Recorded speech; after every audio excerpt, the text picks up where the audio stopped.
All right, guys, what's going on? So I'm going to talk about the Dodge Journey and what the issue with the traction control and ABS light was and how I was able to fix it.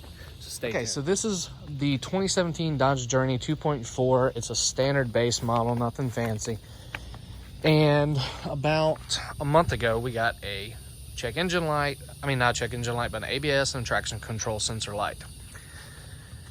Now, normally you just hook it up to a scanner, but the O'Reilly's we took it to and the AutoZone we took it to did not have a scanner that could actually read ABS lights. You have to have a special scanner for it, and they're a little bit more expensive. I looked online and I could have got like a Fix ID, or there's a couple other brands, I'll leave in the link in the description below to read these, but the ones that they had at O'Reilly's and stuff were like 1 tier or 2 tier lower.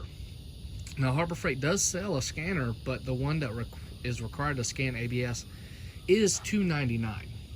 The $39 one will not.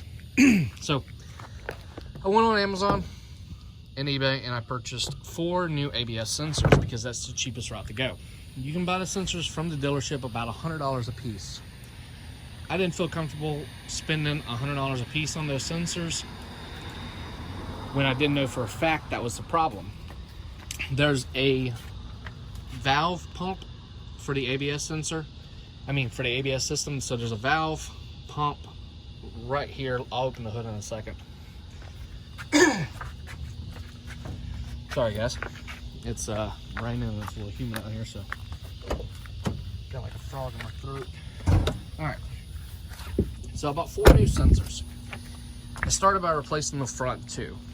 Those are actually pretty easy to change out, and I'll show you how to do it. I'm not going to go into a full detail about it. There's more detailed videos online, but I'm just explaining the problem I had and what fixed it because I couldn't find anything on this. So I replaced the front 2, drove around for a while, nothing happened. So I ended up replacing the back 2. These ones, let's see if this is a real one. I believe this is a real one. So the back 2 were a lot harder to actually replace. Yes, this is the back one. This is how the back one looks. So you have to take the wheel off, the rotor and caliper off, and then you can have access to this. This sensor has a Allen key bolt in the back. In the front, it's just a regular, I believe it was a 10 millimeter, and then you have this clip, this bracket with a bolt, this bracket with a bolt, this clip, and then you attach it in the back. They're located right in this area, but down, and then obviously on the wheel hub itself, on both sides. The front, they're located on the hub. They come up, and then you see the little wire back here. It goes into the engine compartment. Now, I know the lighting is horrible, but we have our ABS pump right there. Down here on the right side and left side, we have 2 connectors, which are cut way down there. On that side and that side, you have to pop those off. And they just pull right through the firewall, I mean, the side walls over here, and you're good to go. Now, before you replace those sensors, make sure to come here and you're gonna check for fuse,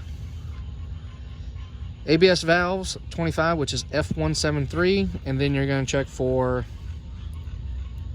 TCM, which is traction control module, which is 157, and a big fuse for the ABS is 141. You're going to check those, make sure those are good. If those are good,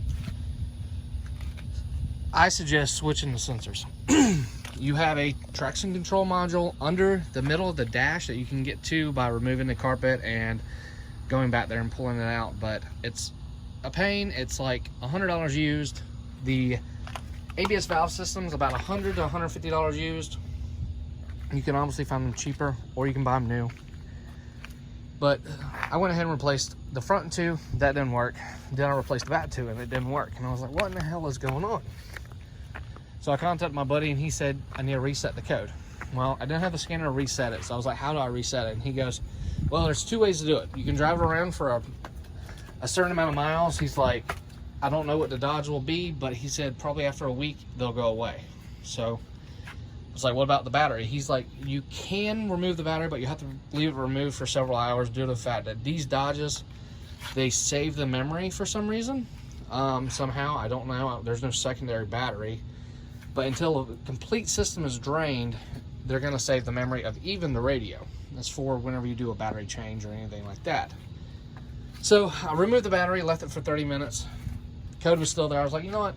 We'll just see what it does for a week, because we had been driving it with the traction control issue. And lo and behold, about a week later, and about probably 40 or 50 miles, the traction control lights and everything went off, and they haven't gone on since. And I was wondering, well, what could have caused them to go bad? Well, there's a seal, or a ring technically, on your hub. And that hub, if it gets water, we live in Florida and it floods the road sometimes. So if water, dirt, debris, rust, or if that seal goes bad, you'll get debris on the sensors. And they did a lot of road construction, and I know where the sand and silt came from. They'll get right here on the sensor, clog it up, and then they give you a false reading.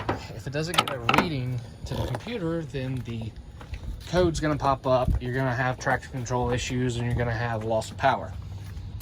So the fix for us was 4 new sensors.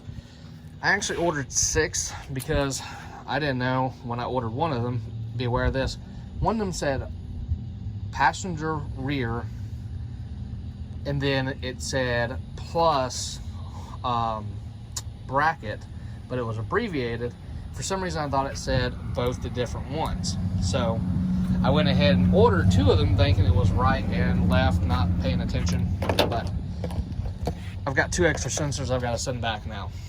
They were, one site was $25 a piece, one site was $36 a piece, and I ended up getting 2 from Amazon, 2 from eBay, just for shipping times. The rear is definitely the harder of the 2 to do, but the front, it literally, jack it up, take the tire off, and you're good to go. It takes 30 minutes to replace the front 2, probably an hour to replace the back ones if you have problems getting the rotors and calipers off. But there's plenty of videos on how to remove these sensors and replace them. But I did want to give you an update. This is a 2017, and that was my issue. I couldn't find anything online about it. Everyone was telling me to read codes. I couldn't get a code reader that would read the codes. I didn't want to go buy one. And if you go to Dodge, it's $150 to diagnose a problem. They charge you, my Dodge dealership is $157 an hour to diagnose the issue, and a minimum of 1 hour. So it was either find a scanner, which none of my friends had one that would read this code, even though they had a nice fancy Snap-on. None of them had the up-to-date version of this. My buddy that works at the shop, he said it would be $60 to read the code, but he was like, you've already replaced the sensors, go ahead and just try driving around before you pay for it. So hope this video helps y'all out, guys. It's kind of, oh, also, if your brake fluid is low, you'll also get an ABS light. Just a heads up. And another issue you could have is actually your hub worn out and you're having issues with alignments, or say you had a hard impact on that wheel. If you have a hub going bad, you can also get this issue. So what it does is this sensor actually picks up a ring inside, and that ring sends a electrical pulse back to the computer. It reads it, it tells it when you're slipping, when you're not, and that's why your traction control turns on and off in the rain when you're spinning. So thanks for watching. Hope this video helped y'all out, and if it did, go ahead and comment below. If it did not, let me know, and I'll try to shoot y'all some more information.